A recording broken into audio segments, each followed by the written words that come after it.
அரசர்கள் 2ஆம் நூல் அதிகாரம் 4. ஏழை கைம்பெண்ணுக்கு உதவி செய்தல். அப்பொழுது இறைவாக்கினர் குழுவினரை சார்ந்த ஒருவரின் மனைவி எலிசாவிடம் வந்து கதறி அழுது, உம் அடியாராகிய என் கணவர் இறந்துவிட்டார். அவர் ஆண்டவருக்கு அஞ்சி நடந்தவர் என்பது உமக்கு தெரியும். அவருடைய கடன்காரன் என் 2 பிள்ளைகளையும் தனக்கு அடிமைகளாக எடுத்துக்கொள்ள வந்திருக்கிறான் என்றார். எலிசா அவரை நோக்கி, நான் உனக்கு என்ன செய்ய வேண்டும்? உன் வீட்டில் என்ன வைத்திருக்கிறாய் என்று சொல் என்றார். அதற்கு அவர், உம் அடியாளாகிய என்னிடம் கலயத்தில் சிறிது எண்ணெய் மட்டுமே இருக்கிறது, வேறு ஒன்றும் வீட்டில் இல்லை என்றார். எலிசா அவரிடம், நீ சுற்றிலும் சென்று உன் அண்டை வீட்டார் அனைவரிடத்திலுமிருந்தும் பல வெற்று பாத்திரங்களை கேட்டு வாங்கிக்கொள். நீ உன் புதல்வருடன் வீட்டினுள் சென்று கதவை மூடிக்கொள். பாத்திரங்களில் அந்த எண்ணெயை ஊற்று. நிறைந்தவற்றை ஒரு பக்கத்தில் எடுத்து வை என்றார். அவ்வாறே அவரும் தம் புதல்வருடன் வீட்டினுள் சென்று கதவை மூடிக்கொண்டார். அவர்கள் எடுத்து தந்த கிண்ணங்களிலிருந்து அவர் எண்ணெயை ஊற்றினார்.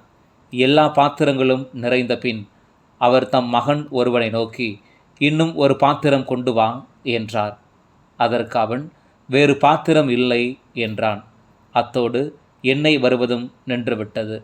கடவுளின் அடியவரிடம் அவர் வந்து அதை அறிவித்தார்.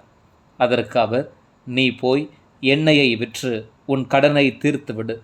எஞ்சியதை கொண்டு நீயும் உன் புதல்வரும் பிழைத்து கொள்ளுங்கள் என்றார். எலிசாவும் சூனேமிய பெண்ணும்.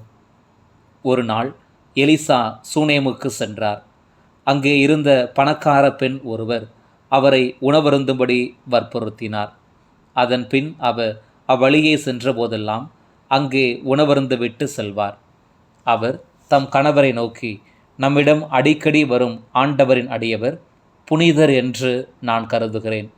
ஆதலால் வீட்டு மேல் தளத்தில் சிறு அறை ஒன்றை அவருக்காக கட்டி அதில் படுக்கை, மேசை, நாற்காலி, விளக்கு முதலியன தயார்படுத்தி வைப்போம்.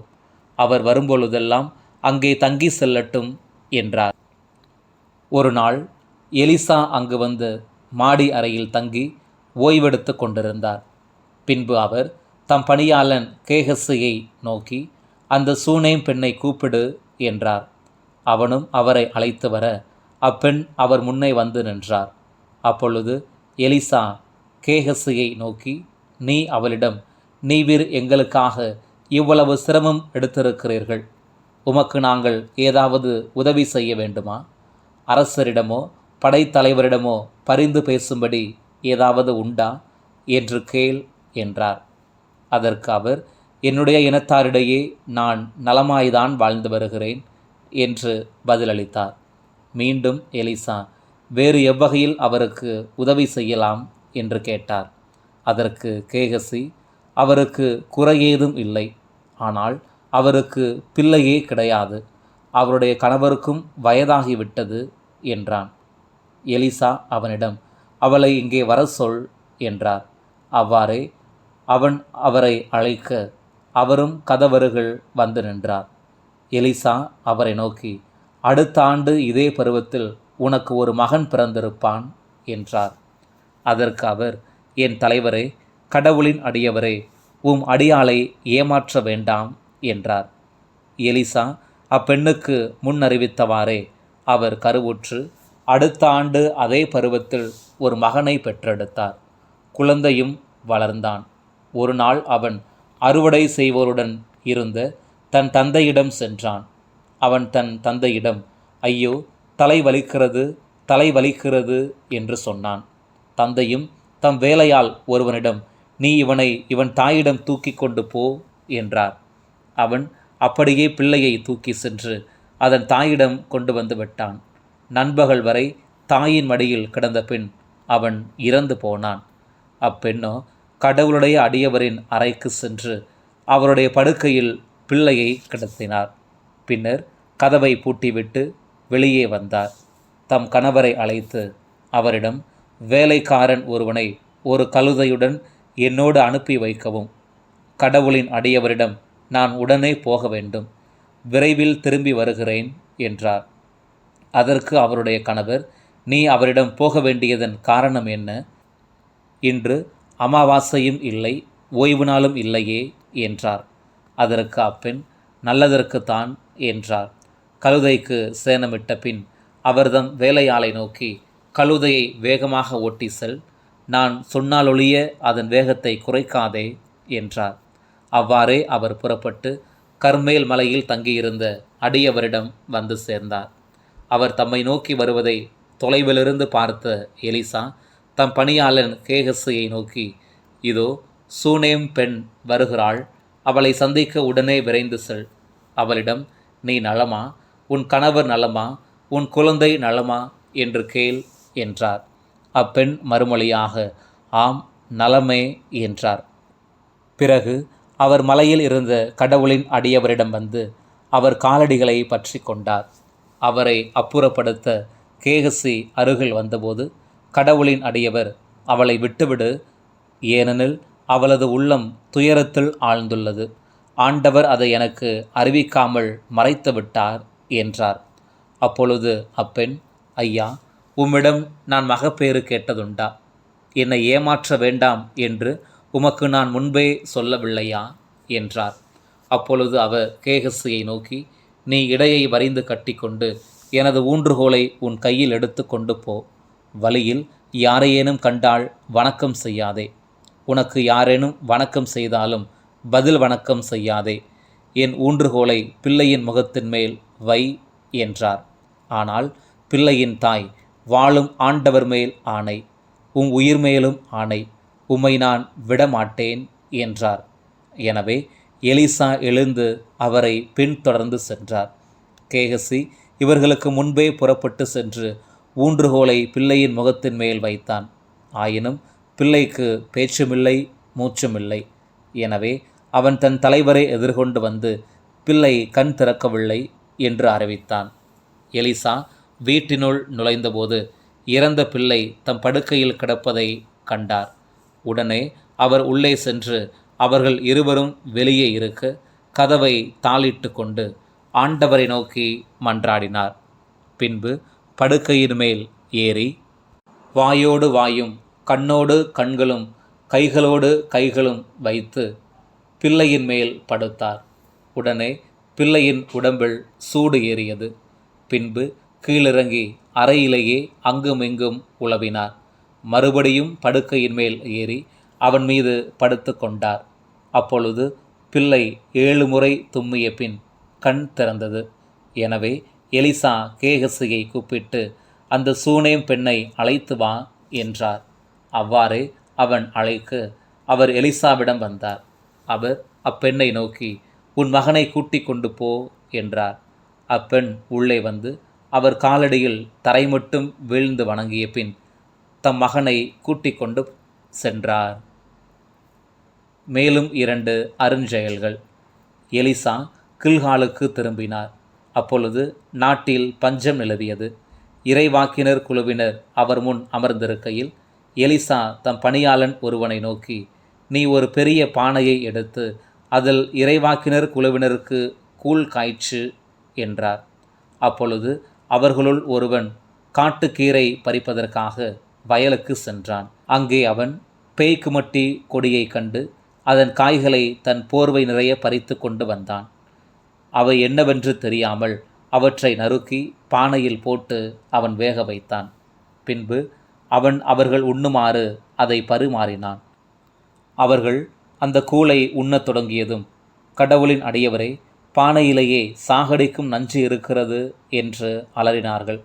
அவர்களால் அதை உண்ண முடியவில்லை. அப்பொழுது அவர், கொஞ்சம் மாவு கொண்டு வாருங்கள் என்றார். அவர் அதை பானையில் போட்டு, இவர்கள் உண்ணும்படி இதை பரிமாறுங்கள் என்று சொன்னார். பானையில் இருந்தது அவர்களுக்கு ஒரு தீங்கும் செய்யவில்லை. பாகால் சாலிசாவை சார்ந்த ஒரு மனிதர் புது தானியத்தில் செய்யப்பட்ட 20 வார்கோதுமை அப்பங்களையும் ஒரு கோணிப்பை நிறைய முற்றிய தானிய கதிர்களையும் கடவுளின் அடியவரிடம் கொண்டு வந்தார். எலிசா தம் பணியாளனிடம், இவற்றை மக்களுக்கு உண்ண கொடு என்றார். அவருடைய பணியாளன், இந்த 100 பேருக்கு இவற்றை நான் எப்படி பரிமாறுவேன் என்றான். அவரோ, இவற்றை இம்மக்களுக்கு உண்ணக் கொடு, ஏனெனில் உண்ட பின்னும் மீதி இருக்கும் என்று ஆண்டவர் கூறுகிறார் என்றார். அவ்வாறே அவன் அவர்களுக்கு பரிமாற அவர்கள் உண்டார்கள். ஆண்டவரது வாக்கின்படியே மீதியும் இருந்தது. அரசர்கள் 2ஆம் நூல் அதிகாரம் 5. நாமான் நலம் பெறுதல். சிரியா மன்னனின் படைத்தலைவரான நாமான் தம் தலைவனிடம் சிறப்பும் நன்மதிப்பும் பெற்றிருந்தார். ஏனெனில் அவர் மூலமாய் ஆண்டவர் சிரியாவுக்கு வெற்றி அளித்திருந்தார். அவர் வலிமை மிக்க வீரர், ஆனால் ஒரு தொழுநோயாளர். சிரியா நாட்டினர் ஒருமுறை கொள்ளையடிக்க சென்றிருந்த பொழுது இஸ்ரேலை சார்ந்த ஒரு சிறுமியை கடத்தி கொண்டு வந்திருந்தனர். அவள் நாமானின் மனைவிக்கு பணிவிடை புரிந்து வந்தாள்.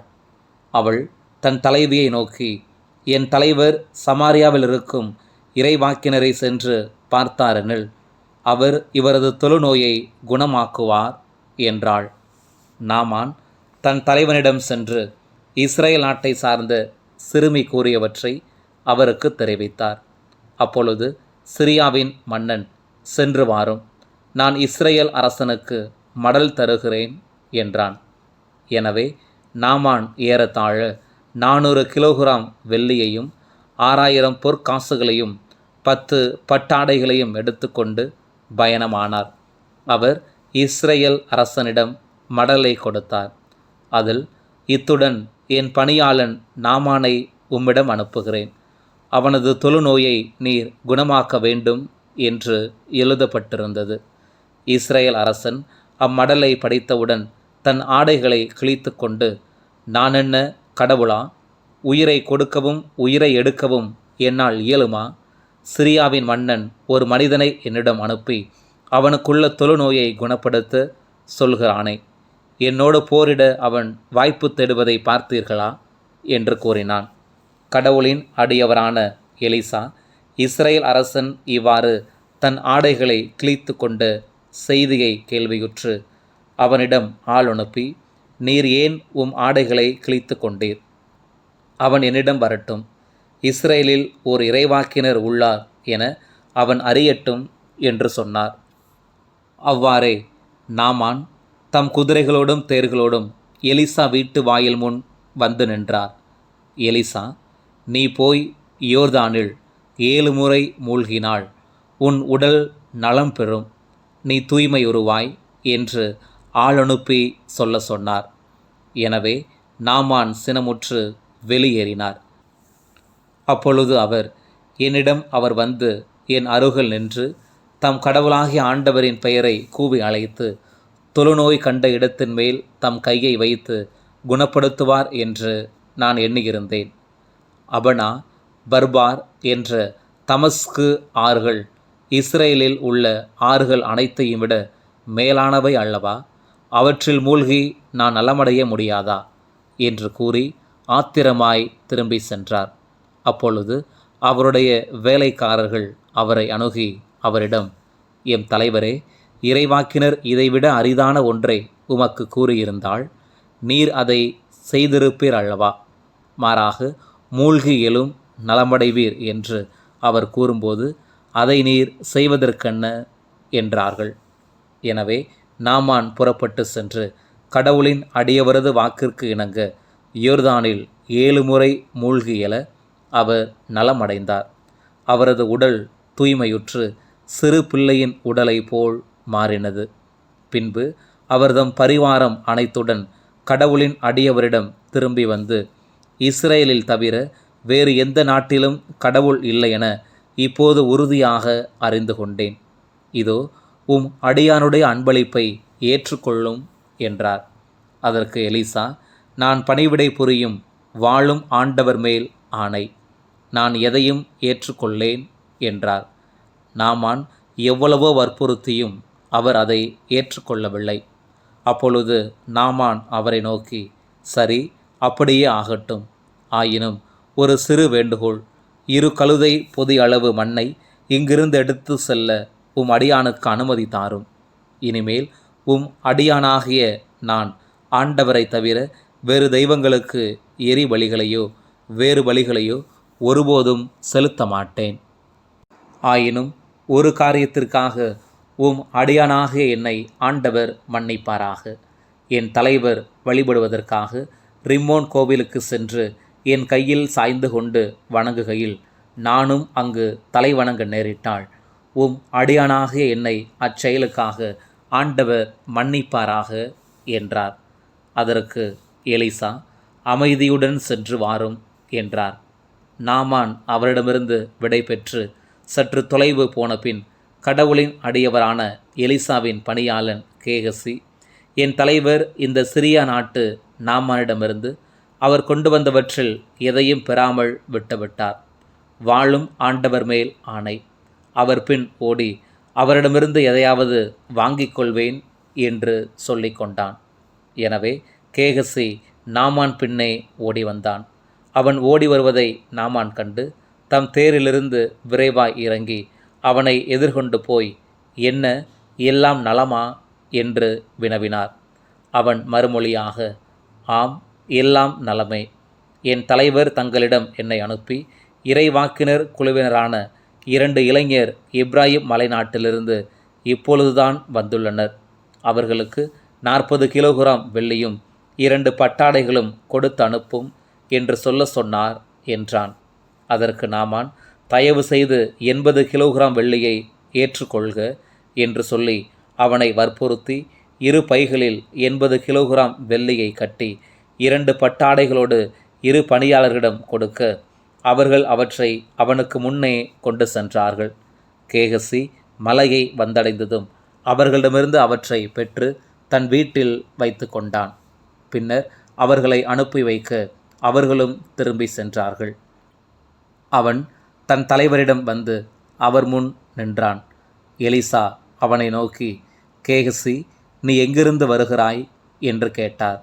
அவன், அடியேன் எங்கும் செல்லவில்லை என்றான்.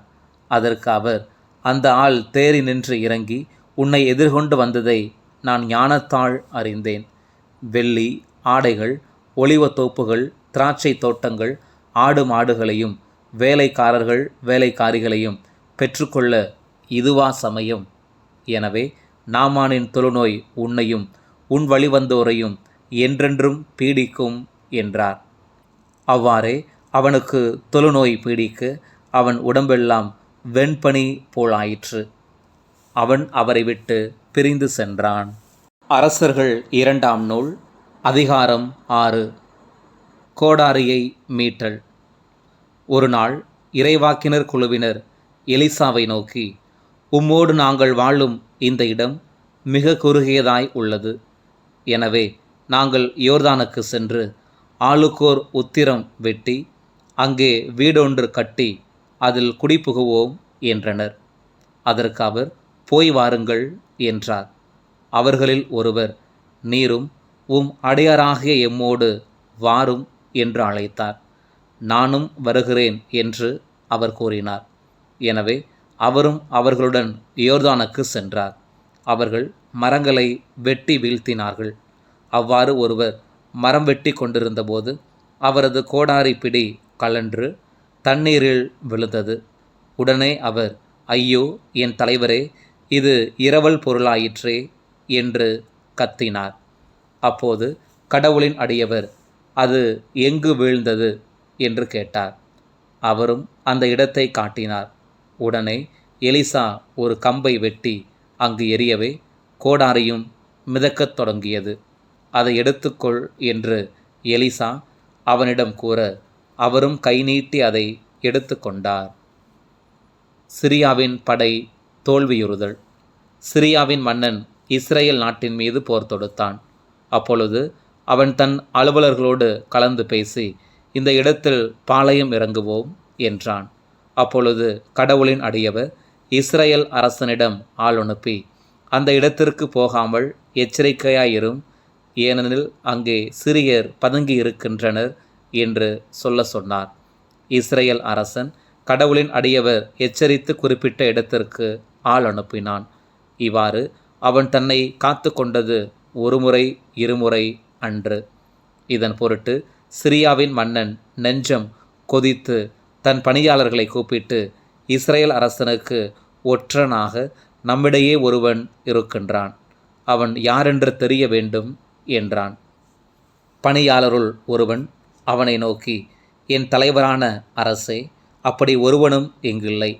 ஆனால் இஸ்ரேலில் இருக்கும் எலிசா என்ற இறைவாக்கினர் ஒருவர் தாங்கள் பள்ளியறையில் பேசுவதை கூட தம் அரசனுக்கு வெளிப்படுத்த விடுகிறார் என்றான்.